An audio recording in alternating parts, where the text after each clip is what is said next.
그 내가 누구인가라고 했을 때 불교에서 이제 오온이라고 한다고 했습니다. 근데 이제 나는 내가 괴롭다 할 때 내가 괴롭다라는 부분을 볼 때도 이제 오온의 어디가 괴로운가를 이제 볼 수 있다고 말씀드렸죠. 근데 이제 거꾸로 반대로 괴로움을 없애기 위해서 오온이 나니까 괴로움이 이걸 없애면 괴로움이 없어지는구나라고도 알 수 있는데, 반대로 내가 오온이라면 내가 행복하다라고 했을 때 오온 중에 어딘가가 행복하다는 거 아니겠어요? 그죠? 그러니까 내가 행복하기 위해서는 오온을 또 어떻게 잘 쓰면 내가 어떻게 행복해질 수 있는지에 대한 답도 나올 수 있습니다. 이건 어찌 보면 좀 현실적인 문제예요. 다시 말해서 지금 제가 이제 드리는 말씀은 부처님은 오온을 이런 목적으로 쓴 건 아닙니다. 그러니까 괴로움을 없애기 위한 목적으로 오온을 얘기를 했는데, 보니까 부처님께서의 방편은 그것이죠. 이제 선불교와 부처님이 다른 점은, 선불교는 근기가 있는 수승한 제자들에게, 공부할 마음 있는 제자들에게 딱 와서 그냥 죽비가 법이다, 떡막대기가 법이다 하고 그냥 이렇게 직진심하는 방법만 썼다면 일반 대중들에게는 선이 좀 다가가기가 쉽지가 않습니다. 그런데 신기하게도 참 부처님은 그야말로 응병여약이라고 해서 병이 있는 사람들에게 딱 맞는 약을 처방해 주시는 방법으로서 법을 펴신 것이죠. 그래서 삶이 고단한 사람, 인생이 괴로운 사람, 고통받는 사람, 돈을 벌고 싶은 사람, 가정이 불행한 사람, 그 모든 사람에게 그것을 먼저 해결하고, 그러고 나서 조금씩 이제 근기를 높이는 법문을 하셨습니다. 그래서 실온, 개론, 생천론, 제육의 과환, 출리의 공덕, 그 다음 사성제, 이런 단계로 설하셨다고 알려져 있죠. 이처럼 부처님의 그야말로 이 대자대비심이 참 위대한 점이 이 점인 것 같습니다. 허물이 있는 줄 알매도 불구하고, 왜냐하면 방편을 쓰게 되면 그 방편의 말에는 허물이 있을 수밖에 없어요. 그럼에도 불구하고 방편으로 중생들에게 치유하기 위해서, 중생들의 병을 치료하기 위해서는 그 약이 필요한 것이죠. 그러니까 약이라는 것은 건강한 사람이 약을 먹으면 안 되죠. 건강한 사람에게 이 약을 먹으면 그게 오히려 독이 됩니다. 그런데 병이 있는 사람에겐 그게 놀라운 약이 되죠. 그러니까 즉 약은 병든 사람에게만 필요한 겁니다. 그러니까 모든 방편은 모든 사람에게 통용되는 방편이라는 게 잘 없어요. 그 사람에게만 통용되는 게 방편입니다. 그래서 이제 이 방편으로 오온이 나라면, 오온을 잘 사용하면 내가 오온을 가지고 인생을, 현실을 행복하게 만들 수도 있다는 것이죠. 그래서 오온을 어떻게 쓰면 현실에 내가 원하는 걸 이룰 수 있고 내가 원하는 대로 행복한 삶을 갖고 갈 수 있는지, 거기에 대한 비밀이 이 오온에 딱 있습니다.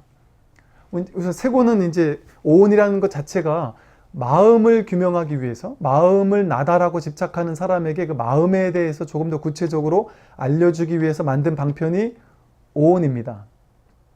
그러다 보니까 이제 마음에 좀 더 치중해서 제가 설명을 할 예정이고요. 먼저 이제 세곤을 간단히 말씀드리면, 이 몸이 나라면 몸을 인광부로서 몸을 어떻게 써야지만 내 몸을 가지고 행복을 느낄 수 있는가? 그건 인광부로 아주 당연한 것이겠죠. 몸으로 운동을 안 한다. 그럼 몸이 당연히 근육량도 줄어들고 더 많이 피곤해지고 더 많이 힘들어지고, 몸이 지치고 피곤해지고 하니까 몸이 점점 더 힘들어지겠죠, 당연히. 그럼 괴로워질 겁니다.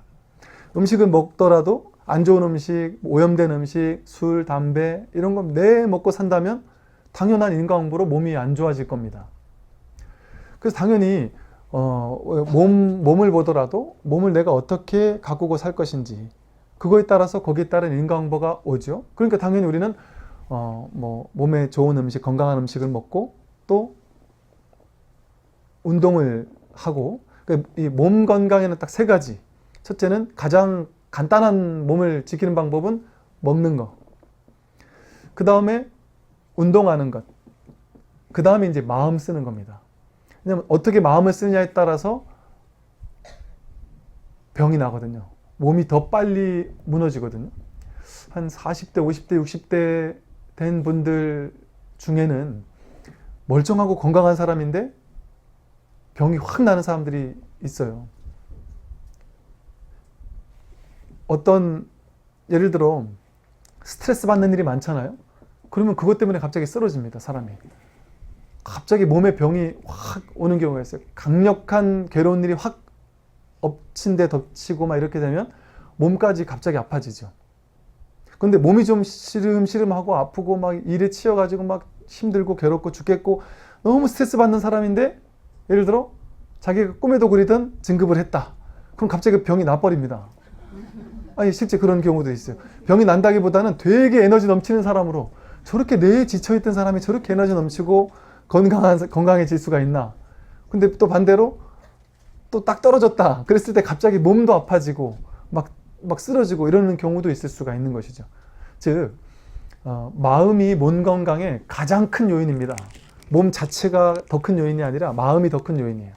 그래서 이 수상행식이라는 마음을 잘 다스리면 이제 몸도 건강해지기가 쉬운 것이죠. 첫 번째 수온인데요. 그 수온이 첫 번째 나온 것을 이제 또 한번 주목을 하는데, 가장 우리 현실을 빨리 바꿀 수 있는 마음, 그게 수온이라는 겁니다. 즉 직접적으로 현실을 강력하게 바꾸고 싶다. 그러면 제일 빨리 뭐부터 해야 되느냐? 수온부터 바꾸면 된다. 보세요. 제가 지금 하는 얘기는 아까 처음에 방편이라고 먼저 말씀을 드렸습니다. 그래서 지금 어떻게 하라는 얘기를 하는 거죠. 방편에서는. 방편이니까. 그러니까 즉 쉽게 말해서 수온은 나쁜 느낌을 많이 느끼는 사람은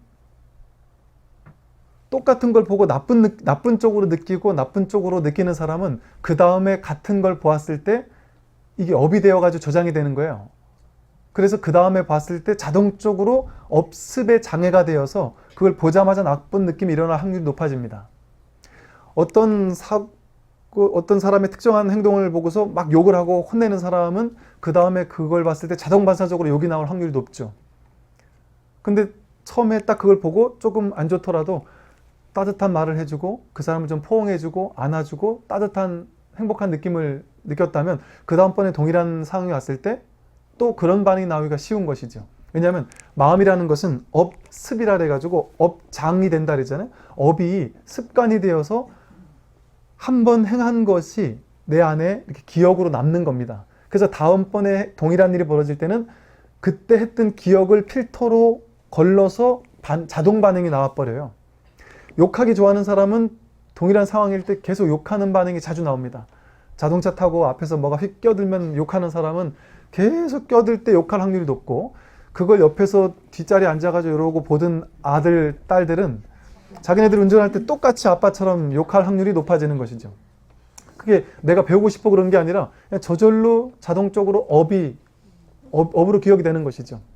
그래서 좋은 느낌을 많이 느끼는 사람은 점점 더 좋은 느낌을 느낄 확률이 높아집니다. 왜냐하면 내 마음이 동일한 에너지, 동일한 파장을 끌어당기는 거예요. 이게 어찌 보면 끌어당김의 법칙이고 이게 업보의 법칙입니다. 내가 지금 느끼는 느낌을 미래에도 더 느낄 확률이 높아집니다. 아들에게, 딸에게 너희들 지금은 공부할 때지 놀 때가 아니야. 친구들하고 즐겁게 놀 때가 아니라 공부할 때야.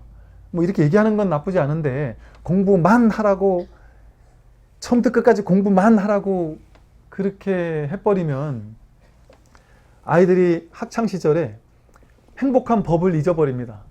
그래 행복을 억누르고 무언가를 위해서 추구해야 되는, 공부하기 싫지만 어쩔 수 없이 억지로 해야 되는 것이 습이 돼버려요. 그러니까 행복한 느낌을 느끼는 거는 느껴본 적이 없는 거죠. 그리고 뭔가 미래의 행복의 느낌을 위해서 지금을 희생해서 지금은 억눌러야 돼. 지금은 괴로워도 참아야 돼. 지금은 좀 힘든 느낌을 즐겨야 돼. 그러면서 힘든 느낌을 계속 공부만 한단 말이죠. 그러면 한 20년을 그러고 살잖아요. 그러면 그 아이가 공부는 엄청 썩 잘해도 그 아이가 뭐 의사가 되고 판사가 되고 변호사가 되고 회사 회장이 되고 이런다 하더라도 그 사람은 30대, 40대, 50대를 계속해서 돈을 위해 추구하고 성공을 위해 추구하고 이럴 확률이 높아집니다. 왜냐하면 누리는 방법, 감동하는 방법, 느끼는 방법, 행복을 느끼는 방법을 익혀본 적이 없는 거죠. 부모님한테 배워본 적도 없고, 행복하게 웃기보다는 지금은 억압시켜서 나중에 정말 행복해져야 되니까 지금은 희생해야 돼. 지금밖에 없는데 삶에는 나중이라는 거는 생각이 만든 허상인데 지금 누리질 못하고 지금은 희생해서 나중을 위해 지금은 괴로워, 이것만을 연습하게 되는 것이죠. 그러니까 좋은 느낌을 느껴본 적이 없으니까 내가 느낀 것이 그대로 업이 되어서 다음에도 동일한 것을 느끼게 됩니다. 그러니까 공부에만 혈안이 되는 사람은 회사에 가면은 일 중독이 돼버리고요. 뭐 사업을 하면 그 사업에만 막 매진해서 집에는 아예 신경도 안 씁니다. 그리고 아내가 남편한테 와서 막 당신은 어째 이렇게 자식은 내 혼자 키우냐, 왜 같이 좀 놀아주고 집안에도 우리도 좀 예뻐해주고 우리랑 같이 놀기도 하고 좀 해야지 하면 버럭 화를 내면서 이게 딱 박혀 있는 거죠. 이게 옳다라고 버럭 화를 내면서 내가 누구 때문에 이러느냐, 오히려 나한테 고마워해야지, 너희들하고 놀아주지 않는다고 투정이나 하는 이러면서 막 화를 내면서 내가 맞고 너희들은 틀렸다, 내가 이렇게 희생을 하기 때문에 너희들은 행복한 거 아니냐, 애들 공부도 시킬 수 있는 거 아니냐, 그러니까 나는 쉬는 날 와서 쉴 자격이 있다 하고 누워서 이제 놀든지 게임만 하든지 이러는 사람들도 있다고 하던데, 예를 들어 그런 식으로 내가 그 순간을 느끼고 누리고 감동해보지 못하게 되면 그 이후에도 계속 그런 일이 벌어질 확률이 높아집니다. 그래서 잠깐이라도 정말 놀 때 진하게 놀 수 있게 해주고 감동할 때 감동할 수 있게 해주고 지금을 누릴 줄 아는 것. 그래서 사실은 아이들이 공부할 때도 공부하니까 보기 좋기도 하지만 아이들이 막 행복하게 뛰어놀 때, 친구들하고 너무 즐거워할 때, 이럴 때도 참 이게 더 좋은 줄 알아야 되는 것이죠. 그래서 실제 요즘에 보니까 부모님들이, 요즘 부모님들은 보니까 옛날에는 아마 이것도 어찌 보면 공업이라는 것이 이게 누구 개인의 문제가 아닌 것이죠. 사회적인, 옛날 어르신들은 어쩔 수 없이 당장 입에 풀칠할 게 없으니까 앞만 보고 일할 수밖에 없었던 그런 시대인 것 같고, 지금은 이제 좀 그분들이 다 만들어 놓은 토대로 이치고 요즘 젊은 사람들은 좀 여유 있게 살 수 있으니까 이제 좀 그런 걸 알고 뭐 캠핑도 가고 애들 뭐 체험도 시키고 막 이런다고 하는데, 이제 그런 것들이 그만큼 자연을 느끼고 누리고 감동할 수 있는 어떤 이런 것들이 필요한 것이죠. 이처럼 예를 들어 여러분들이 미래를 행복을 느끼고 싶어요. 그러면 내가 지난 일주일, 지난 한 달, 지난 1년 동안 나를 지배한 전반적인 감정, 느낌은 어떤 것이었는지를 한번 가만히 돌아보세요. 나는 나쁜 느낌 속에서 주로 있었나? 아니면 좋은 느낌 속에서 주로 있었나? 행복감 속에서 주로 있었나? 불행한 느낌 속에서 주로 있었나? 나는 풍요로운 느낌을 느끼고 사는가? 나는 결핍감에 늘 사로잡혀 사는가? 내가 느끼던 그것을 앞으로의 미래에도 동일한 것을 느낄 확률이 높을 겁니다.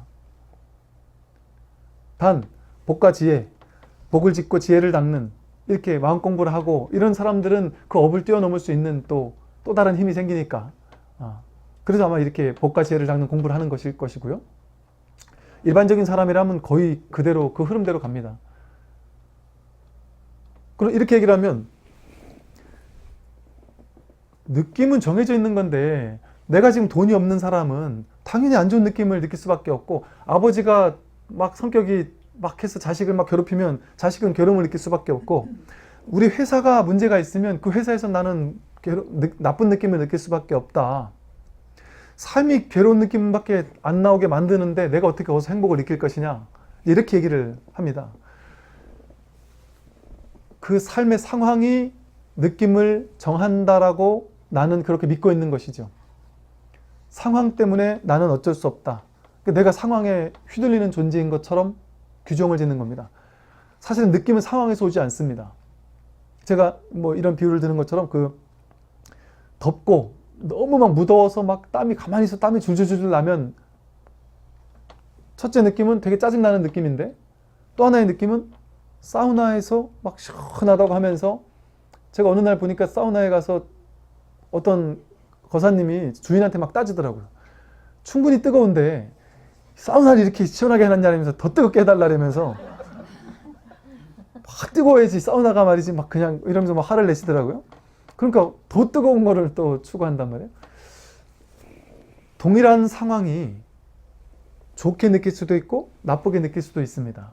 똑같은 상황인데, 똑같은 상황을 할 때 내가 어떤 상황이냐에 따라서 그게 좋아지기도 하고 나빠지기도 해요. 예를 들어 여행을 가는 것도 가기 싫은데 억지로 끌려가면, 예를 들어 아버지가 산에 가자 그래서 자식을 끌고 가는데 정말 가기 싫거나 회사 부장님이 사장님이 산에 가자 그래서 난 가기 싫은데 억지로 끌려가면은 정말 짜증스럽겠죠. 근데 본인이 너무 행복해서 너무 원해서 너무너무 산에 가고 싶어서 산에 가면 그 산길을 걸으면서 그 무거운 걸 짊어지고 산길을 걸으면서도 너무나도 행복한 것이죠.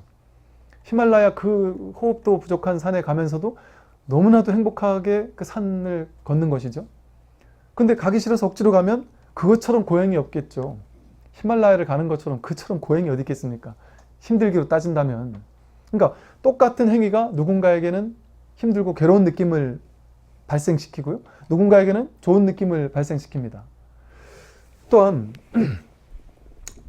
이렇게 봄꽃이 아름다운 이 계절에 이 봄꽃을 느끼고 누리고 감동해 보지 못한 사람은 평생 그걸 감동해 볼 새가 없어요. 무슨 이유로. 다른 곳에 쉽게 말해서 사로잡혀 있으면, 집착해 있으면, 꽂혀 있으면 이미 충분히 내가 느끼고 누리고 만끽할 수 있는 무한한 것들이 많은데도 불구하고 그걸 전혀 느끼질 못합니다. 이 스마트폰 너머에 이렇게 아름다운 봄이 와 있는데 이 스마트폰에 사로잡혀서 혹은 이 게임에 사로잡혀서 혹은 뭐 특정한 거에 사로잡혀서 그 바깥을 전혀 감상할 수 있는 여유를 잃어버리는 것이죠. 이처럼 나는 좋은 느낌을 느낄 상황이 아니라서 나쁜 느낌을 느끼는데 그럼 나 어쩌란 말이냐? 그게 그런 상황이 정해져 있는 것이 아닙니다. 심지어 죽음이 정해져 있는 시한부 인생을 사는 사람도 그거를 온전히 받아들이고 나면 그 시한부 인생을 살다가 돌아가신 분 돌아가시기 전에 인터뷰한 내용들을 보니까 완전히 이 죽음에 대해서 받아들이고 났더니 그렇게 행복하고 평화로울 수가 없더라고 하면서 나는 태어나서 처음으로 아침 햇살이 이렇게 따뜻하고 이렇게 눈부시게 아름다운 것인지를 처음 경험했다. 이렇게 이 병원 산책을 이렇게 하면서 나무를 바라보는 즐거움, 오후에 햇살을 맞는 즐거움, 또 산책을 하다가 아이들이 막 뛰어노는 그 소리를 듣는 즐거움, 그런 것들이 이렇게 감동스럽고 이렇게 즐겁고 이렇게 행복한 것이라는 사실을 나는 왜 지금까지 살면서 한 번도 느껴보지 못했는지. 아마 나는 내가 더 많이 살더라도 지금처럼 살다가 죽었을 것이다. 그런 걸 따진다면 지금 이렇게 시한부 인생을 몇 달이라도 살다가 죽는 것이 나에겐 축복과 같다. 왜? 이렇게 아름다운 세상을 내가 잠시라도 느끼고 누리고 갈 수 있기 때문에. 그러니까 이렇게 아름다운 세상을 누리다 보니까 그동안은 계속 원망만 하던 아내가 너무 고마웠게 느껴지고 너무 미안하게 느껴지고 사랑한다는 말도 하게 되고 아이들에게도 관심 전혀 두지 않았다가 아이들에게도 미안하다, 사랑한다고 하면서 이야기해주고 그러면서 몇 달을 보낸 것이 나에게는 더 없는 축복이었다고 그렇게 얘기를 하거든요. 그러니까 죽음이 온다고 해서 죽음이 올 상황이라고 해서 무조건 괴로움을 느껴야 되느냐? 그건 정해진 것이 아닙니다. 죽음이 오는 상황이라고 해서 다 괴로워해야 되는 것은 아닐 수도 있다. 그러니까 정해진 고정된 좋은 느낌, 나쁜 느낌이 정해진 게 없습니다. 수온이라는 것은 공한 것이기 때문에 정해진 게 없습니다. 그래서 내가 주인으로서 선택할 수 있어요. 무엇을 느낄 것인지, 삶에서 내가 무엇을 느낄 것인지. 나쁜 걸 느끼면 나쁜 미래가 벌어집니다. 좋은 걸 느끼면 좋은 미래가 벌어집니다. 그런데 좋다고 나쁘다고 해석하지 않고 그냥 있는 그대로를 느끼면 해탈을 경험합니다. 그러니까 제가 지금 말씀드리는 것은 나쁜 느낌을 느끼느니 좋은 느낌을 느낌으로써 느끼는 것을 습관을 들이고 습을 들임으로써 그래서 불교에서도 처음에는 복지어라, 보시해라, 남들에게 사랑을 나누어라 이런 얘기를 하는 이유가 더 긍정적이고 밝고 원만한 이런 행동을 하고 그런 업을 지음으로써 내 삶을 먼저 가꾸라는 것이죠. 내가 남들에게 베푼다라는 것 자체가 나한테 있으니까 주는 거 아니에요. 내가 있다라는 마음을 강화시켜요. 풍요로운 마음을 강화시킵니다. 근데 남들 거 자꾸 뺏어가야지, 벌어야지 하는 마음은 없다, 결핍됐다라는 걸 자꾸 내 안에서 연습을 시켜요. 그러면 점점 가난해질 수밖에 없습니다. 근데 자꾸 베푸는 사람은 내 안에서 자꾸 풍요로움, 넉넉함이 연습이 되기 때문에 그 사람은 더욱더 부유해지기가 쉽겠죠. 이처럼 나쁜 것을 느끼느니 좋은 것을 느낌으로써 좋은 것을 창조하는 것이 좋은 것이죠. 느낌도 그렇지만 생각도 마찬가지입니다. 어떤 생각을 하고 사느냐를 자기 스스로 선택합니다. 이 삶을 어떤 곳인지, 삶은 정말 한번 살아볼 만한 정말 아름다운 곳이라고 느낄 것인지, 아니면 삶은 정말 부조리하고, 그런 사람들 많잖아요. 특히나 운동하고 이러던 사람들 보면 삶은 정말 부조리하고 정의가 없고, 이 세상은 정말 내가 바꿔놔야 된다, 이 썩어 빠진 세상을 내가 바꿔야 되겠다, 이런 마음으로 옛날에 사회운동하다가 출가한 스님들 꽤 계세요. 근데 그런 분들 하신 말씀이 20대 때 사회를 바꾸려고 그렇게 내가 노력을 많이 했는데 30대 후반쯤 되는 어느 순간 자기 자신을 냉정하게 돌아봤더니 세상에 대한 엄청난 울분 때문에 내가 막 괴로웠고 한순간도 행복한 적이 없다는 거예요. 왜? 세상이 바뀌지 않으니까. 세상이 바뀌기 전에는 저 힘든 사람이 있기 전에는 나도 행복할 수 없다. 야, 그 말을 듣고, 야, 참 부처님도 못하신 걸 저 사람 하려고 했었구나. 이거 불가능한 일입니다. 세상을 완벽하게 바꾸겠다는 건 불가능한 일입니다. 금강경에서 뭐라 그랬어요? 7보로 7개의 금은보화, 어마어마한 금은보화를 가지고 모든 사람에게 다 퍼주고 나눠주고 그 사람들 집안에 온 세계에다가 다 깔아줘도 그것보다 법을 하나 가르쳐주는 게, 공부를 하나 가르쳐주는 게 더 큰 못이다. 왜 그랬을까요? 돈이 없는 사람에게 돈을 무수히 많이 퍼주는 게 본질적이지 않습니다. 그 돈을 가지고 나쁜 짓 하는 사람은 영원히 나쁜 짓 할 겁니다. 자기 업을 먼저 바꿔야지. 자기 마음 공부를 먼저 바꿔야지. 이 업을 바꾸지 않고 돈만 갖다 줘봐야 그거 가지고 무기를 사서 전쟁을 또 할 수도 있어요. 그러니까 그런 이상적인 세계를 위해서 하는 건 좋지만 당연히 하지 말라는 건 아닙니다. 그게 가슴 뛰는 사람은, 그걸 내가 할 인연이 있는 사람은 그게 내 인연인 겁니다. 그게 법인 거예요. 그게 진리인 거예요. 그럼 그 사람 그걸 하면 됩니다. 그런데 그것만이 전부고 그거 아니면 절대 안 된다라고 집착을 하게 되고 저 사람은 틀렸고 나는 옳다고 집착하게 되면 내가 괴로워집니다. 사실은 보수나 진보가 있다. 그러면 진보가 정권을 잡으면 보수 진영에서는 막 욕을 하고, 또 이제 보수가 잡으면 진보에서는 욕을 합니다. 진보도 좋고 보수도 좋습니다. 여러분들은 뭐 보수를 택해도 좋고 진보를 택해도 상관없어요. 그런데 지혜로운 부처님 가르침을 공부하는 중도적인 사람이라면 보수이면서 쉽게 말해 중도적인 보수, 부처님 중도의 보수, 즉 보수의 가치를 과도하게 사로잡혀서 집착해서 이것만이 절대 진리라, 저놈들은 진보놈들은 다 나쁜 놈들이고 다 이상한 사람들이다, 내 생각만이 옳다, 여기에 과도하게 집착하지 않는 사람.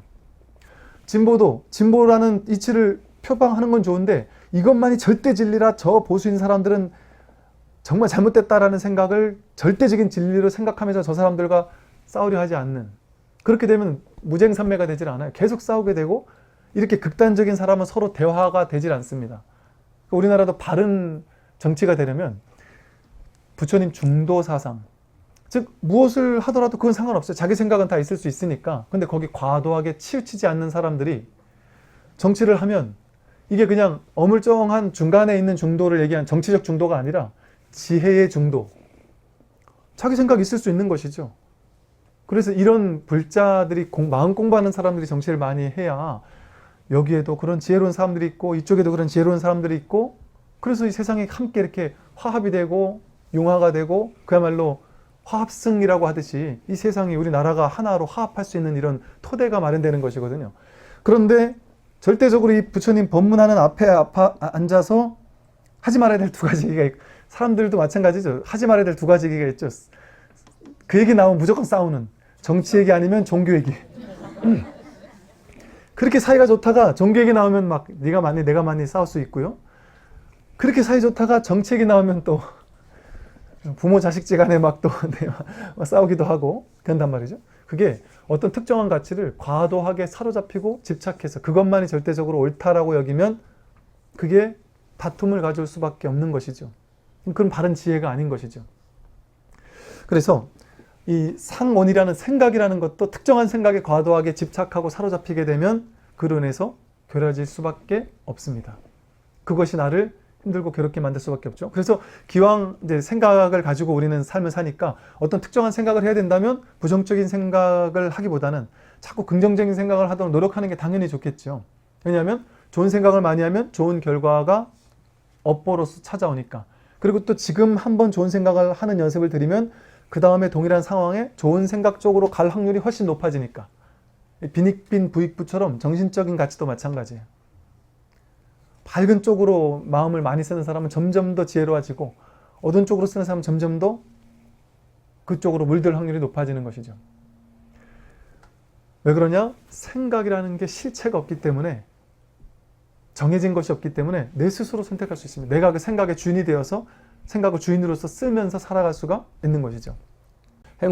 행운이라는 것은 우리의 의도적인 그 마음, 의도, 의지작용, 행위하고자 하는 원동력이 되는 마음, 그래서 유의를 조작하는 마음, 즉 삶을 만들어내는 작용, 형성작용이랍니다. 즉 내가 내 마음을 가지고 무언가를 해야 되겠다 하고 이제 마음 먹는 것이죠. 그래서 의도를 일으키고 그걸 현실로 구체화하는, 업을 짓는 작용, 그것을 이제 행온이라고 합니다. 우리는 마음 먹은 대로 이루어진다라고 할 때, 예전에 그 연금술사라는 책에서 간절히 원하면 이루어진다, 간절히 원하면 이루어진다라는 그 간절히 원하는 마음, 그 간절히 원하는 거, 그걸 이제 행운이라고 합니다. 내가 간절히 원할 때 이루어지는 거죠. 그런데 간절히 원했는데도 이루어지지 않는 경우도 많죠. 상당히 많죠. 간절히 원한다고 다 이루어지지 않습니다. 왜냐하면 죽음을 간절히 원하는 사람은 아무도 없는데 전부 다 죽어요. 건강하기를 다 원하는데 아픈 사람들이 많습니다. 그러니까 간절히 원해도 이루어질 수도 있고 이루어지지 않을 수도 있습니다. 그것은 첫째는 간절히 원하지만 간절히 원하되 어떻게 간절히 원해야 되는지를 모르는 것 때문이고, 또 하나는 아까 말한 것처럼 간절히 원하는 마음만이 마음이 아니고 원하는 마음은 행원 하나예요. 근데 실제 마음은 수상행식이 다 마음입니다. 그러니까 원한다고 이루는 게 아닙니다. 내가 수상식이라는 나머지 마음작용도 같이 쓸 줄 알아야 그걸 훨씬 이룰 수 있도록 하는 더 큰 힘이 되는 것이죠. 그러면 이 행운이 직접적인 삶을 만들어내는 작용이다 보니까, 즉 여러분들이 미래를 행복하게 바꾸고 싶다, 미래에는 부자가 되고 싶다, 미래에는 내가 원하는 대로 삶을 아름답게 살고 싶다 라는 마음이 있으면 중요한 것은 이 행운을 바꾸면 됩니다. 행운이 실질적인 업을 짓는 작용이기 때문에 업보를 끌어오는 원동력이 되는 것이죠. 그래서 행운이 가장 중요한데, 이 행운에 대한 가르침이 이제 금강경에서도 응무소주 이생기심, 머무는 바 없이 마음을 내라, 그러니까 집착하는 바 없이 마음을 내라 하는 것이, 간절히 마음을 내야 되는데, 간절히 마음을 내는데 행운을 일으켜서 마음을 내고 그걸 현실로 옮겨야 되는데, 핵심이 뭐냐면 머무는 바 없이 마음을 내라는 겁니다. 집착하는 바 없이 마음을 낼 때 그걸 이룰 수 있다. 바가바드 기타 같은 데서도 그 카르마 요가라고 해서 행동하는 것, 그것 자체가 요가다, 행동하는 것 자체가 수행이다는 것이죠. 그러니까 우리는 삶을 사는 것을 통해서 수행을 하고 있다는 얘기입니다. 요가 수행을 하고 있다. 그런데 사는 것이 수행이 되려면 일반 중생들은 살면서 내가 의도하는 바를 반드시 이루어야 되겠다라는 집착심을 가지고 그거를 행하는데, 이 수행자는 카르마 요가라는 게 그겁니다. 행위를 하지만 거기에 집착 없이 행한다. 집착 없이 행하고 과도한 결과에 대한 과도한 집착심 없이 행하기 때문에 그것이 수행이 된다는 것이죠. 카르마 요가가 된다는 것이죠. 이처럼 뭔가를 원하고 바라고 의도하고 의지를 일으켜서 이렇게 해야 되겠다라고 마음 내는 것은 좋습니다. 여러분들이 여러분 삶에서 뭔가 하고 싶은 일이 생겼다. 나는 돈을 벌고 싶다. 나는 자식을 이렇게 잘 키우고 싶다. 남편 뒷바라지를 잘하고 싶고 건강하고 싶고 이렇게 하고 싶고 원하는 바들이 있습니다. 그것을 하고자 하는 마음이 잘못된 건 아닙니다. 그걸 하고자 하는 마음 자체도 세속적이라서 없애야 된다? 그건 당연히 아닙니다. 불교는 그렇게 에너지 없이 삶의 의욕도 없이 하고 싶은 것도 없이 멍청하게 살으라는 얘기가 아닌 것이죠. 내가 지금 뭔가 간절히 하고 싶은 마음이 생겼다라는 것은 그 마음이 올라온 것 자체가 번뇌직 보리라고 했잖아요. 그 마음이 그 생각이 올라왔다는 것 자체도 그것 자체도 하나의 깨달음입니다. 보리로서 올라온 것이다. 진리로서 등장한 것이다. 내가 지금 그것을 간절히 하기를 원한다면 그것이 진리입니다. 그걸 거부할 필요가 없다는 것이죠. 그것을 살아주면 됩니다. 단 그걸 하고 싶으면 그걸 하면 된다. 간절히 원하면 원하는 걸 하면 된다는 것이죠. 단 순수하게 그냥 하면 되는데, 하고 싶어서 그냥 하면 되는데, 그냥 할 수가 있습니다. 당연히. 그런데 집착심이 크게 개입되면서 하는 사람이 있고 집착을 덜 하면서 하는 사람도 있어요. 하고 싶어서 그 일을 하는데 돼도 좋고 안 돼도 좋아. 이건 될 수도 있고 안 될 수도 있어. 이게 정상 아닌가요? 이게 당연히 정상입니다. 될 수도 있고 안 될 수도 있습니다. 그런데 반드시 돼야 된다라고 집착을 많이 하면 많이 할수록 그 일을 그냥 하고 싶어서 하는 데까진 좋았는데, 첫 번째 화살은 누구나 맞는 거기 때문에 첫 번째까진 좋았는데 이 사람 스스로 두 번째 화살을 맞으면서 또 다른 생각을 가지고 집착을 만들어내고 망상, 번뇌를 만들어냄으로써 이게 안 되면 절대 안 돼. 이런 집착을 하는 것이죠. 그걸로 인해서 스스로가 더 괴로워지고 더 스스로를 구속하고 있는 것이죠. 그래서 간절히 원하면 이루어질 확률이 높아집니다. 당연히. 그런데 그걸 진짜 이루어지게 하는 강력한 힘이 되려면 간절히 원하되 결과에 대한 집착은 없이 원하면 됩니다. 집착 없이 그걸 행하면 됩니다. 하되 함이 없이 한다. 그게 모의행위예요. 하지만 하는 것 없이 행하는 것. 결과에 대한 집착 없이 그냥 행하는 것. 그것 자체가 모의법이 됩니다. 모의행위 된다. 그리고 가만히 보세요. 내가 간절히 원하다가 자식이 서울대 갔으면 좋겠다. 남편이 진급했으면 좋겠다. 내가 잘 됐으면 좋겠다. 이런 마음이 있어요. 근데 될 수도 있고 안 될 수도 있지만 난 됐으면 좋겠어. 어쨌든 최선 다해 보는 거지 뭐. 나는 최선을 다하겠다 하고 하는 건 좋습니다. 그런데 그걸 딱 정해놓고 내 남편은 절대로 진급을 해야 돼. 여기서 미끄러지면 큰일 나. 내 자식은 반드시 공무원 시험에 합격을 해야 돼. 이 대학교를 반드시 가야 돼. 이런 과도한 집착을 하기 시작하면 그건 자기 스스로 만든 겁니다. 그때부터는.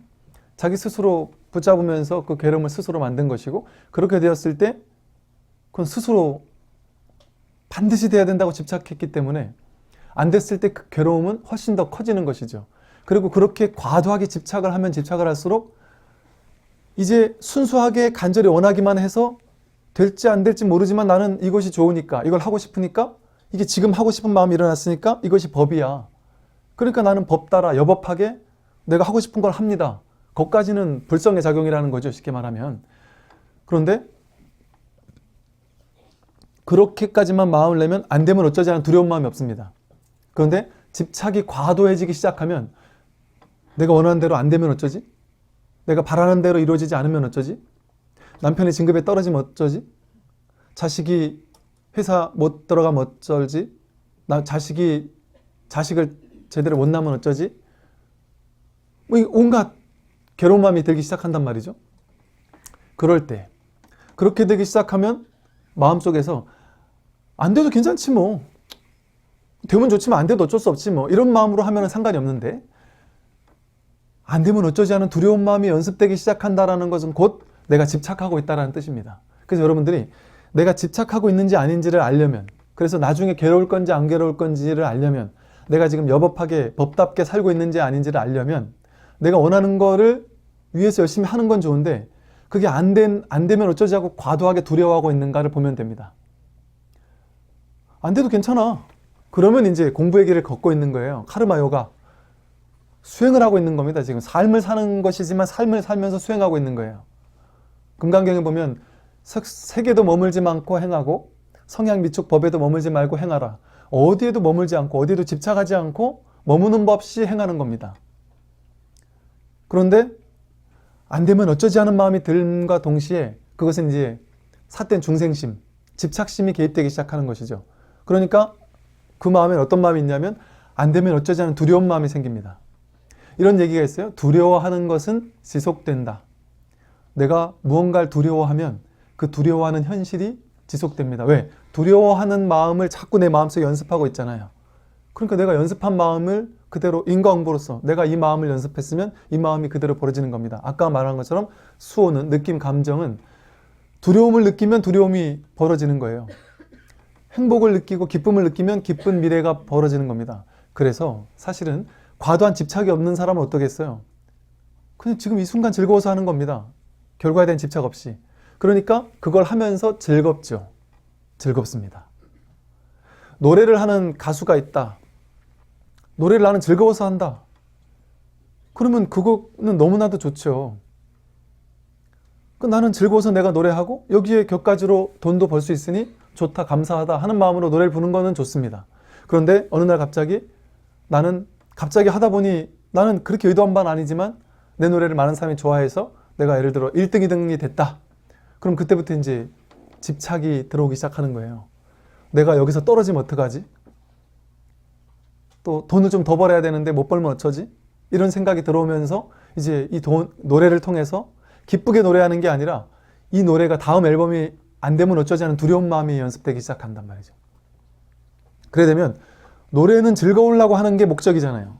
즐거우려고 노래를 시작했는데 노래가 부담이 되기 시작하고 일이 되기 시작한단 말이에요. 그럼 그 사람은 그런 부담감, 집착심, 그런 두려움을 가지고 정말 좋은 음악을 만들어낼 수가 있겠느냐. 그러기 힘들다는 것이죠. 그것처럼 내가 그래서 이제 이런 말이 있습니다. 아주 단순한 얘기인데요. 아주 단순한 얘기인데 불교에서 그동안 그 잘못된 신앙 때문에 부처님이 6년 고행하셨잖아요. 그걸 뭐 엄청난 건지를 알고 떠받들어 가지고 부처님 제자는 고행을 해야 된다. 이게 한동안 우리 한국 불교에 엄청 많았어요. 그래서 수행하는 건 다 고행이었습니다. 금강경 한 번 앉으면 7독을 꼼짝 안 하고 해야 된다. 1000배, 10,000배를 해야 된다. 신묘장구 대단하니 10만독을 해야 된다. 모기가 물어도 꼼짝도 하지 않고 가만히 앉아서 자선을 해야 되고 치질이 걸려도 몇 시간 앉아서 자선을 해야 되고 고행주의를 수행이라고 착각하며 살았어요. 그러니까 고행하는 게 당연했습니다. 우리 옛날에 수련대회를 간다고 하면 고행하러 가는 거였어요. 밤새 3000배 하는 건 기본 장착. 정말 저는 그 절에 대한 행복감이 있었으면서 동시에 절에 대한 두려움이 있었습니다. 왜냐하면 절에만 가면 옛날에는 고행해야 되고 내가 하기 싫은 거 자꾸 시키니까 앉아서 자선을 해도 다리가 아픈데 이거 오랫동안 버텨야 되고 더구나 나는 남들보다 더 훌륭한 수행자가 되고 싶은데 앉아가지고 꼼짝도 하면 안 되고 그 고행을 강요해 온 것이죠. 불교는 전혀 고행주의가 아닙니다. 고행주의가 아닙니다.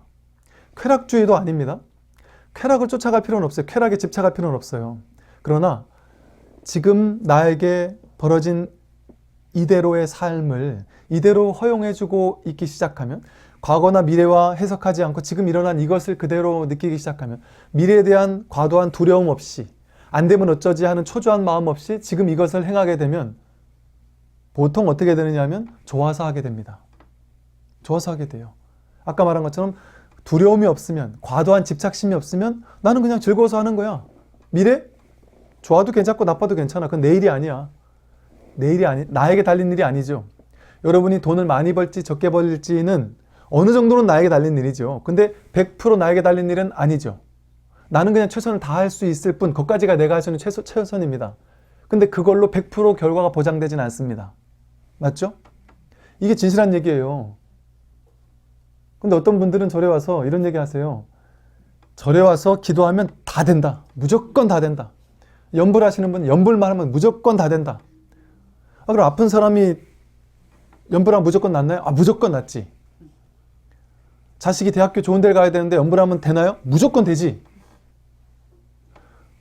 그렇게 강력한 확신을 가지고 얘기하는 분들이 계셔서 어떤 스님이 그랬다는 거예요. 그분한테 그게 불교가 아니다. 그건 부처님이 신격화하는 거 아니냐. 그건 전혀 불교와는 상관없는 일이다라고 했더니 그분이 이 스님을 막 열을 내면서 막 흥분을 하면서 이 스님이 신심 없는 스님이라고 그러더라는 얘기를 하고 하시더라고요. 그러면서 야, 참 그런 분에게는 뭔 공부를 얘기해 줄 수가 없더라. 우리가 할 수 있는 것은 내가 할 수 있는 데까지 최선을 다하는 것까지입니다. 그런데 결과는 그래서 내맡기라고 하는 것이죠. 결과는 그야말로 시절 인연 따라가는 것이지 100%가 내가 뜻하는 바대로 다 되는 게 아닌 것이죠. 난 할 수 있는 만큼 하고 나머지는 맡겨버리는 거예요. 그게 왜 그러느냐? 내가 이렇게 돼야 되라고 생각하는 것이 진짜가 아닐 수 있거든요. 나는 이렇게 돼야지 내가 진짜 좋다고 생각했는데 나는 이렇게 좀 잘못되면 괴롭다고 생각했는데 사실은 지금 내가 잘못돼야만 되는 인연일 수도 있거든요. 지금 예를 들어 지금 이 자리에 가면 나중에 가서 지금 진급했다가 좋아했는데 나중에 가서 그 자리에 있는 사람이 크게 잘못될 수가 있어서 아니면 이 차를 타고 집에 지금 몇 시까지 들어가는 게 좋다고 생각했는데 그 차를 놓쳤어요. 그러면 우리는 잘못됐다고 생각하는데 그냥 잘못됐다고 생각할 필요가 없는 것이죠. 인연이 아니구나 하고 그냥 다른 방법을 취하면 됩니다. 그냥 가볍게 막 스트레스 받을 필요 전혀 없이 내 인연이 아니구나. 제가 전에 한번 비행기 놓쳤다 그랬잖아요. 정말 딱 1분 정도 차이로 놓쳤어요. 1분 정말. 와, 얼마나 1분 딱 놓쳤는데 딱 가니까 안 된다. 야, 그 20분 안에 딱 들어가야 되는데요. 그 1분만 늦어도 막 그 얄짤없이 안 데려보내주더라고요. 네. 그러면 그럴 때 야, 아쉽다. 참 뭐 답답하다, 뭐 괴롭다 이럴 필요가 없는 겁니다. 이렇게 생각하면 그것 때문에 스트레스 받는 일을 먼저 겪고 그러고 나서 이제 다음에 이제 어떻게 해야 되지 생각해야 되잖아요. 그런데 그걸 그냥 확 받아들이게 돼버리면 1분 늦어서 안 됐다. 그러면 안 된다는 얘기를 딱 듣고 그럼 방법 없는 거죠? 없습니다. 알겠습니다. 그리고 이제 뭐 해야 될지를 생각하는 겁니다. 왜? 이건 내 인연이 아니구나. 내 인연이 아닌 것이죠. 예를 들면 그 차를 타고 가다가 예를 들어 사고를 날 수가 있는데 그 사람 사고 내지 이 사람이 사고 나면 안 된 인연이라 아직 이 사람이 사고나 죽을 때가 안 돼서 이 차를 놓쳤을 수도 있거든요. 예를 들면 근데 우리는 이 차를 탔어야 돼 라고 생각하는 거죠. 근데 그건 내 생각일 뿐이죠. 우주 법계의 생각은 다른 거죠. 그러니까 우리는 내 생각을 진짜라고 믿으니까 내 뜻대로 안 된다라는 허망한 착각이 일어나는 겁니다. 여러분 보세요. 내 뜻대로 기도했는데도 내 뜻대로 안 된다. 그러고 부처님 원망하잖아요. 그 내 뜻이라는 거는 말 그대로 내 뜻대로 내가 만든 허망한 생각이잖아요. 그게 진짜 부처님 생각이 아니라 내 생각이잖아요. 그 내 생각을 맞다고 생각해놓고 그 탓은 부처님한테 돌리는 거예요.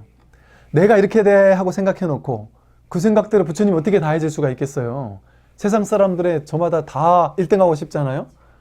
저마다 자기는 1등하고 싶은데 부처님은 전부 다 1등을 만들어줄 수가 없어요. 전체에서 1등은 한 명밖에 안 나옵니다. 그러니까 내가 그렇게 원해놓고 그걸 부처님한테 왜 부처님께 기도를 했는데도 이게 안 이루어집니까? 하고 탓하는 것을 가지고 신심이라고 여기는 그런 어리석은 생각을 하면 안 되는 것이죠. 내가 만들어 놓은 생각입니다. 그리고 그 생각은 허물이 있을 수 있습니다. 내가 만들어 놓은 허망한 생각이기 때문에 그게 진짜 진실이 아니기 때문에 진리가 아니기 때문에 그런데 내 생각이 잘못됐다라는 것은 생각하지 못한 채 내가 원하는 대로 되지 않았으니까 잘못된 거야. 이렇게만 생각하는 것이죠. 그래서 단순합니다. 원하는 것이 있을 때 원하는 것을 최선을 다해 노력하면 됩니다. 결과에 대한 집착 없이. 그러면 어떤 일이 벌어지냐 하면 두려운 마음이 들지 않고요. 즐거운 마음이 듭니다. 지금 이대로를 즐기면서 하게 돼요. 일을 즐기면서 하게 돼요. 두려우면서 하지 않고 근심 걱정하면서 안 되면 어쩌지 하는 걱정하는 마음으로 하지 않고 그냥 그 일을 즐기면서 하게 됩니다. 요즘 뭐 TV도 그러고 곳곳에서도 그러잖아요. 무슨 오디션 프로그램을 봐도 즐겨라 이런 얘기를 하잖아요. 즐기는 걸 이기지 못한다 하는 얘기도 그런 거예요. 즐기려면 어떻게 해야 즐길 수 있을까요? 나는 반드시 1등할 수 있어 하는 마음을 가진 사람은 절대 즐길 수가 없습니다. 반드시 1등할 수 있다라는 그 생각이 자기 집착이기 때문에. 그래서 나는 1등이 아니라 꼴찌도 전혀 상관없어. 왜 전혀 상관없을까요? 노래를 1등부터 꼴찌로까지 이렇게 편의상 이 사회가 돌아가야 되니까 편의상 나누는 거죠. 방편으로. 편의상 나눌 수는 있지만 노래를 잘하고 못하고를 등수로 어떻게 할 수가 있겠습니까?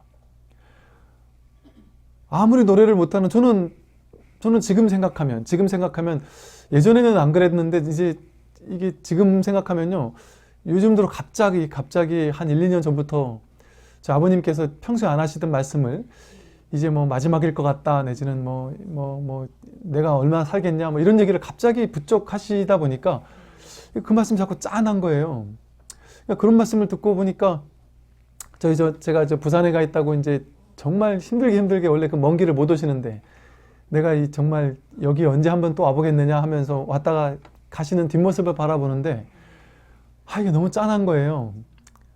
그래서 아버님 보내드리고 나서 이렇게 있는데 어떤 느낌이 드냐면 야 정말 옛날에 아버지가 맨날 밤늦게 술 먹고 한 100m 전부터 아버지 들어오는 게 다 들려요. 노래를 막 하면서 들어오시니까 그렇게 듣기 싫던 그 술 먹고 막 노래 부르고 들어와서 그 막 냄새나는 또 이제 수염 잔뜩 기르신 걸로 우리를 다 깨워가지고 막 이렇게 뽀뽀하시고 이런 것들이 참 그렇게 아름다운 것처럼 아련하게 느껴지는 거예요.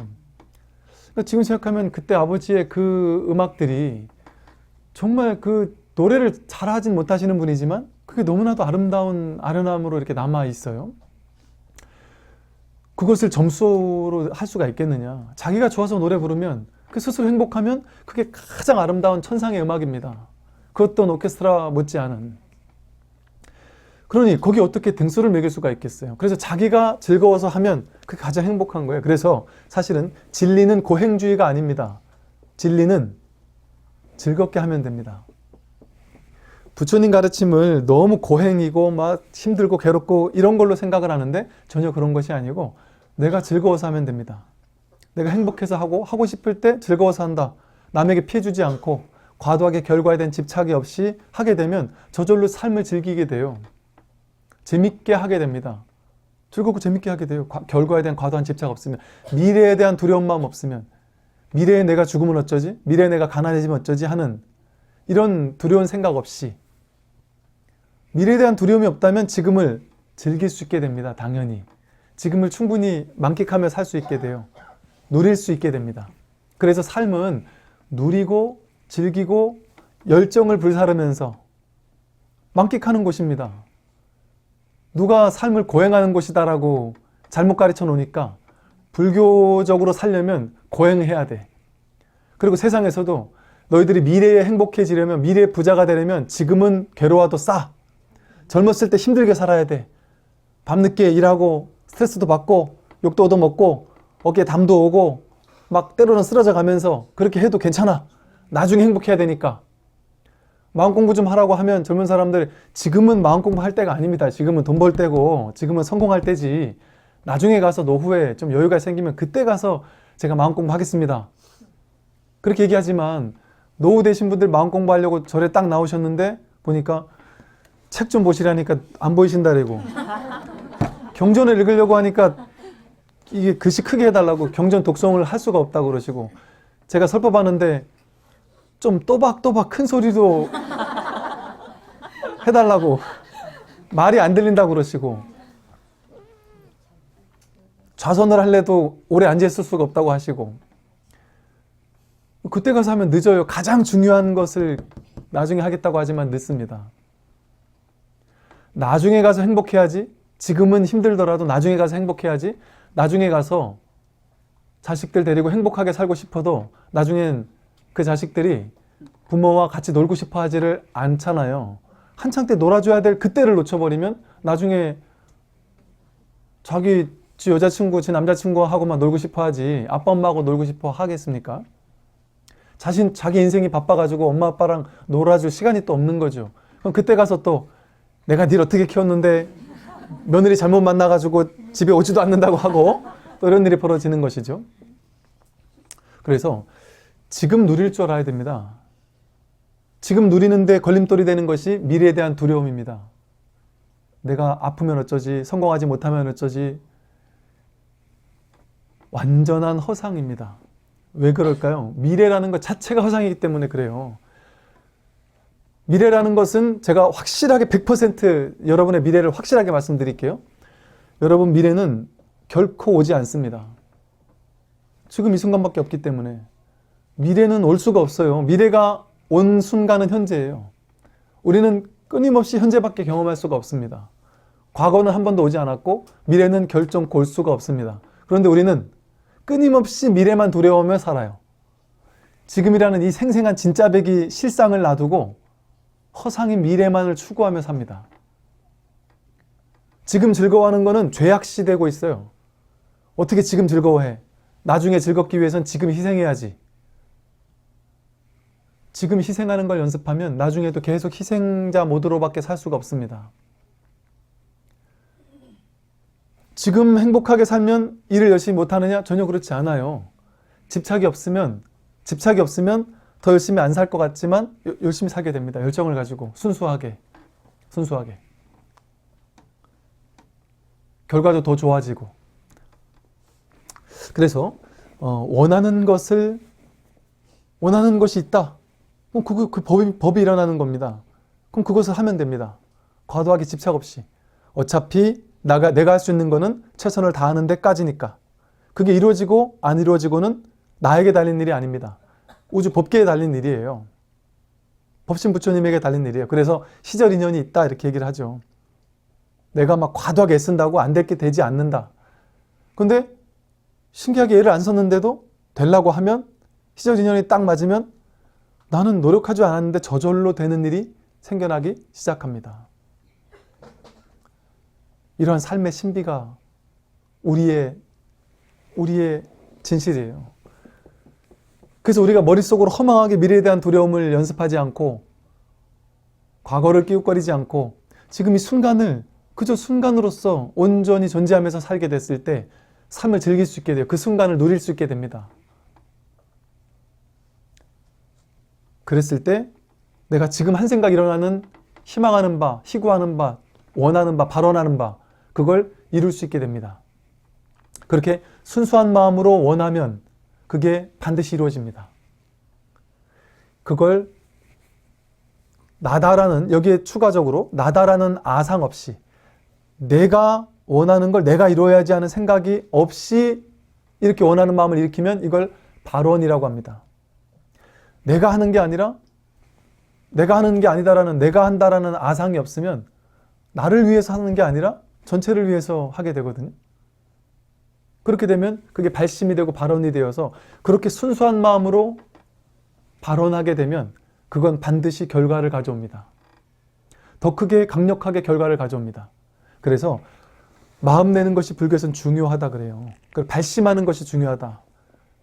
소원은 개인적인 소망이라면 발언은 나와 너를 둘로 나누지 않고 내가 진급하기를 소원할 수도 있지만 진급하기를 발언할 수도 있어요.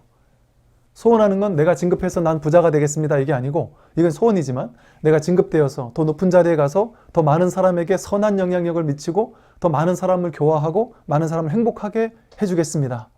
이걸 발언하면 우주 법계에서는 개인을 위해서 노력하는 사람에게는 힘을 덜 써주겠죠. 그 개인의 자기 복만 가지고 인생을 살겠죠.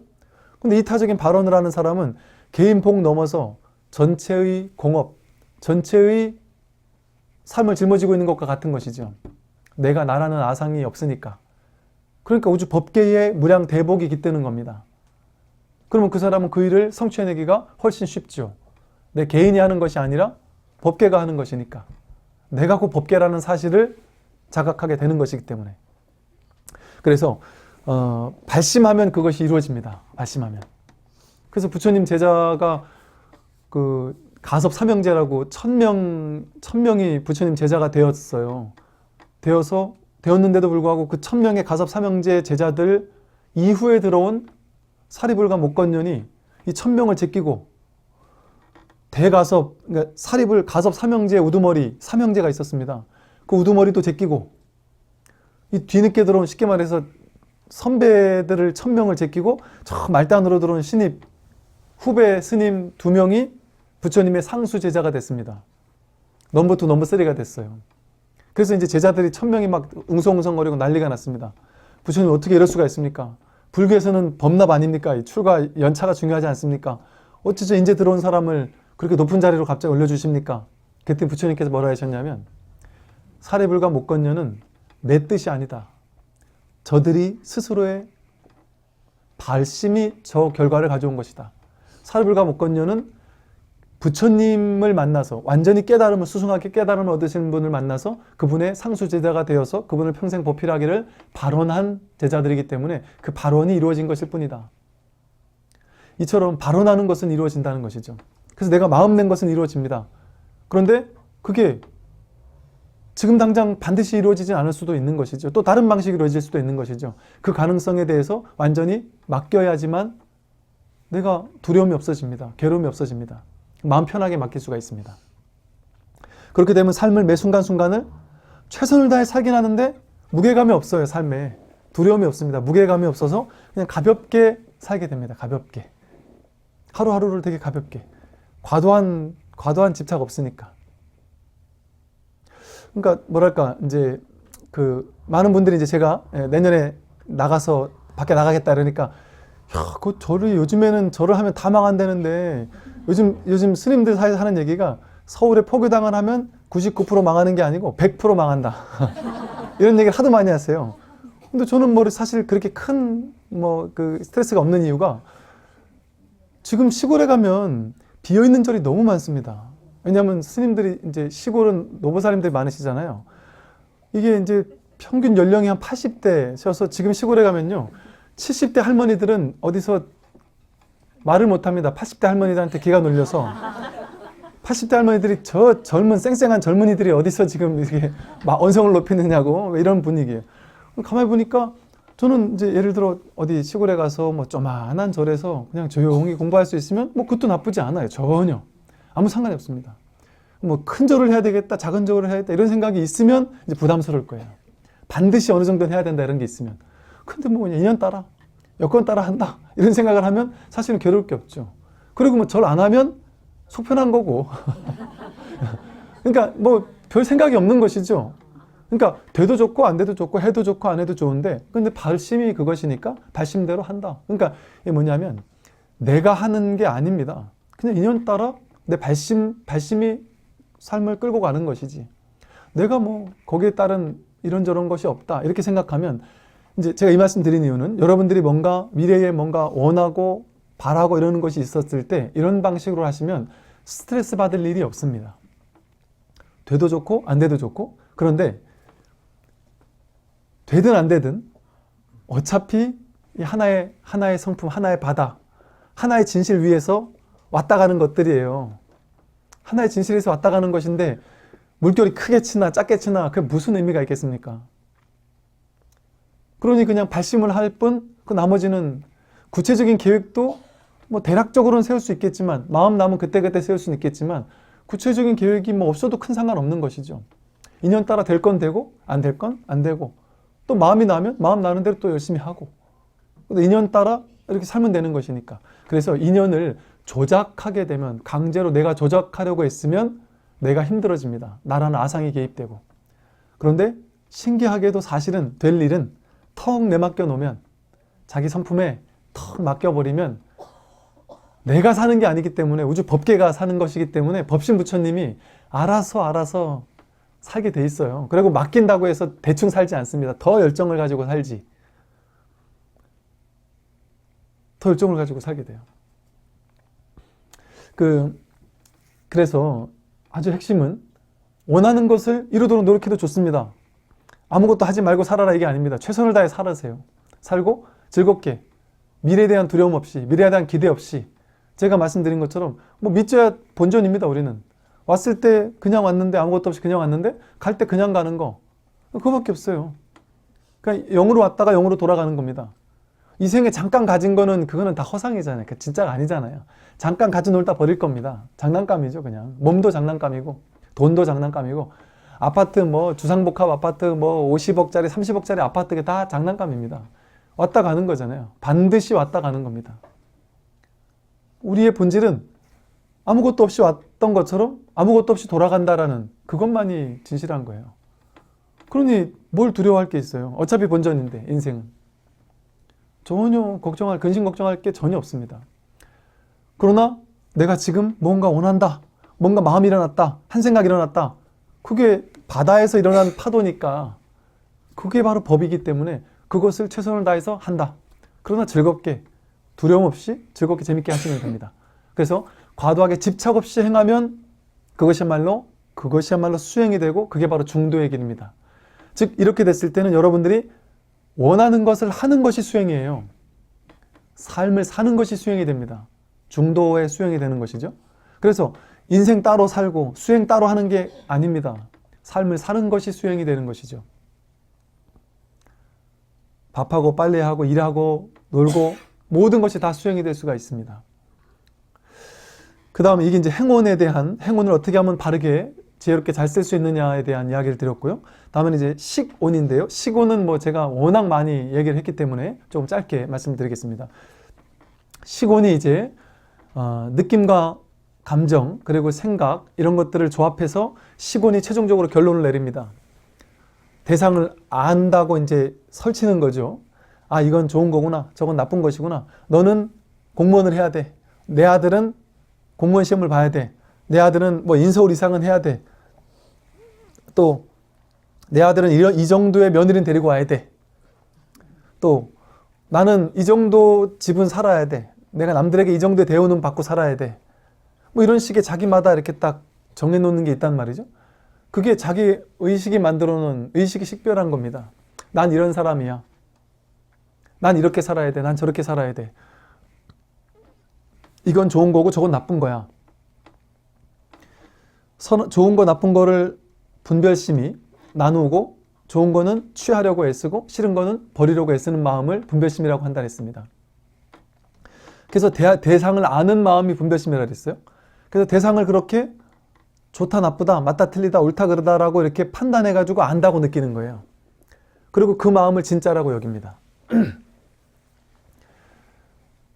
분별심은 허상이죠. 진짜일 수가 없습니다. 내가 비교해서 그렇게 만들어낸 것뿐이지 그것이 진짜일 수가 없는 것이죠. 그래서 내가 분별심을 쫓아가서 분별심을 주인 삼아서 이걸 전도몽상됐다 그래요. 분별망상을 진짜인 줄 알고 내 인생의 주인으로 삼아요. 그래서 분별망상이 판단 내리는 걸 진짜라고 여겨서 거기 노예처럼 삽니다. 굽신거리면서 분별망상이 돈 안 벌면 너는 사회 낙오자야 라고 얘기하면 진짜 그런 줄 알고 돈 안 벌면 난 낙오자가 되는 줄 착각하는 거죠. 너는 이 일을 해야 돼. 저 일은 나쁜 일이고 이 일은 좋은 일이야. 하면 그 일을 하는 겁니다. 분별심이 시키는 대로. 좋은 건 더욱더 취하려고 애쓰고 싫은 건 끊임없이 밀쳐내려고 애쓰고.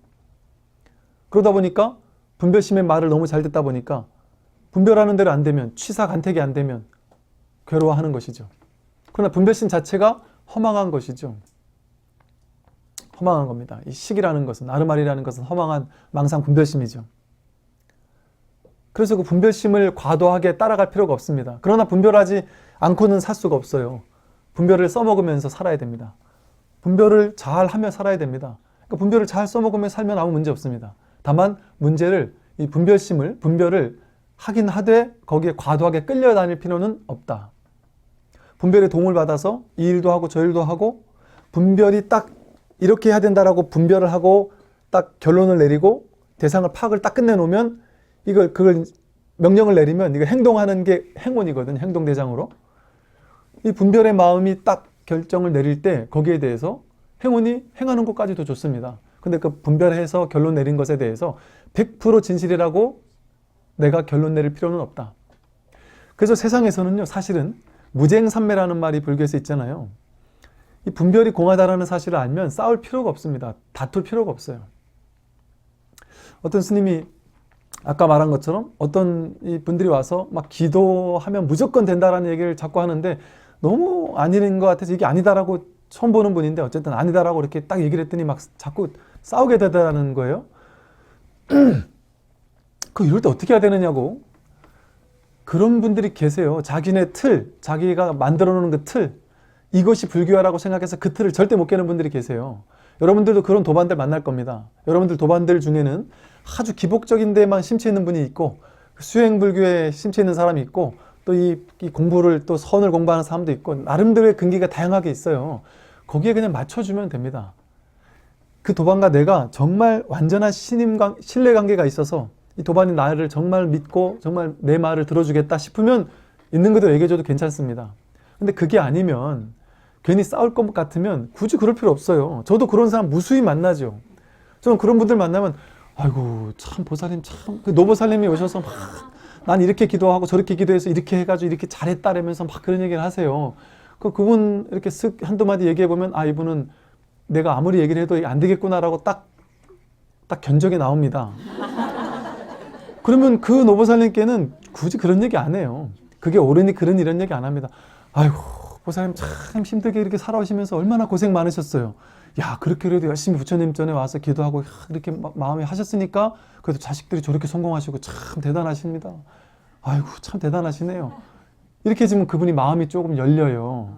그러면 하여간 참 그렇게 계속 하시고 어쨌든 뭐 조금만 더 한마디만 더 드린다면 마음을 조금만 더 이렇게 여셔서 또 이렇게 내가 지금 아는 것만이 전부가 아니고 또 야 정말 또 다른 공부가 있다라는 사실에 마음을 좀만 더 여시면 더욱더 큰 공부를 또 하실 수가 있을 것 같으시네요. 보살 보니까 다 충분히 그렇게 공부하실 수 있을 것 같으시네요 하면 다툴 필요가 없잖아요. 그러니까 그 누구와도 싸울 거 다툴 필요가 없습니다. 제가 어떤 분이 어떤 윗바사나 선원에 갔더니 거기 이제 가르치는 스님들 두 분이 논쟁이 붙어가지고 막 대판 싸우는 거를 목격을 했다는 얘기를 하길래 뭘로 그래 싸우시던가 했더니 이게 가르치실 땐 이분들이 다들 너무 훌륭하시고 거룩하신데 두 분이 싸우는데 저걸로 싸우더라는 거예요. 이 스님과 이 스님이 윤회가 있다, 윤회가 없다 가지고 싸우더라는 거예요. 알만한 유명한 스님들 두 분이 윤회가 있다 없다 가지고 싸우더라는 거죠. 그래서 어떻게 싸우든가 했더니 정말 얼굴까지 붉히면서 대판 싸우더래요. 이제 아마 그거는 이제 아마 제가 보기로는 그냥 그 스님들께서 그냥 이렇게 이제 탁마하시느라고 아마 그런 걸 만들으셨을 거예요. 그런데 만약에 그게 그런 탁마의 장에서는 그렇게 뭐 얘기할 수 있는 것이죠.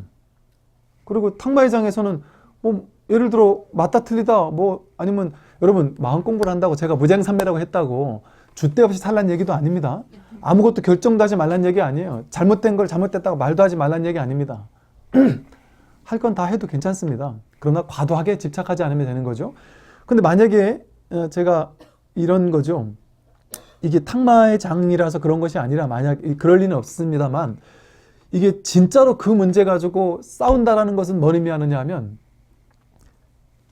내 주장을 쥐고 있는 거잖아요. 윤회가 있다라는 주장, 윤회가 없다라는 주장을 옳다라고 믿고 있는 거잖아요. 옳다라고 취하고 있는 거잖아요. 불교에는 취할 만한 주장이 없습니다. 불법은 뭡니까? 불법은 이게 불법인가요? 저게 불법인가요? 그런 게 없습니다. 윤회가 있다라고 하는 게 불교의 핵심이 아닙니다. 윤회가 없다라는 게 불교의 핵심도 아니고 윤회가 있다라고 해도 틀리고 없다라고 해도 틀립니다. 있는 것도 아니고 없는 것도 아니라고 해도 안 되고 그게 이제 중도에서 말하는 방식이에요. 사구 부정 뭐 이래서 어떤 하나를 취하는 것은 불교의 핵심이 아닙니다. 왜? 취하게 되면 내 생각이 있고 남의 생각이 있잖아요. 그러면 싸우게 돼요. 특히나 이 공부를 가르치는 사람들 입장에서 이 입장이 있고 저 입장이 있으면 이 입장과 저 입장이 대립이 되면 목숨 걸고 싸우죠. 왜? 이게 덜 진리라는 걸 증명해야만 사람들이 이쪽으로 올 거 아니에요. 이게 틀렸고 내가 옳다는 걸 증명해야만 되잖아요. 그럼 논쟁만 커갑니다. 그러면서 현학적인 것만 막 머리 쓰는 것만 많아져요. 그게 부파불교입니다. 자기 주장하는 그 내용이 옳다라고 논증하려고 애쓰는 것이죠. 그렇게 애쓸 필요가 없습니다. 불법은. 논증할 게 아무것도 없어요. 논증할 필요가 없습니다. 내가 쥐고 있는 게 있어야 논쟁을 하죠. 쥐고 있는 불법의 핵심은 요거야 라고 내가 딱 쥐고 있는 게 있어서 이건 절대 포기 못해라는 게 있어야 누구랑 싸우죠. 그리고 쥐고 있는 게 아무것도 없습니다. 중도의 길만이 참된 지혜의 길입니다. 이처럼 식온이라는 것은 이거다 저거다라고 이렇게 취사간택하는 이런 마음들인데 참된 식온이 무하기 때문에 식온이 개공이기 때문에 어떤 의식도 붙잡을 필요가 없습니다. 그는 그냥 세간에서 일어나는 중생 세간의 일이거나 방편의 일일 뿐입니다. 근원에서는 거기에 취할 필요가 없는 것이죠. 이처럼 이렇게 제가 이제 다시 정리를 해서 이 오온을 어떻게 잘 쓰느냐에 따라서 우리는 우리 삶을 더욱더 행복하고 지혜롭게 바꿔나갈 수가 있는 것이죠. 그래서 이 마음의 구조를 우리가 잘 알게 된다면 내가 마음을 잘 써서 여러분들이 여러분 삶을 더욱더 이제 행복하게 갖고 나갈 수가 있을 것 같고요.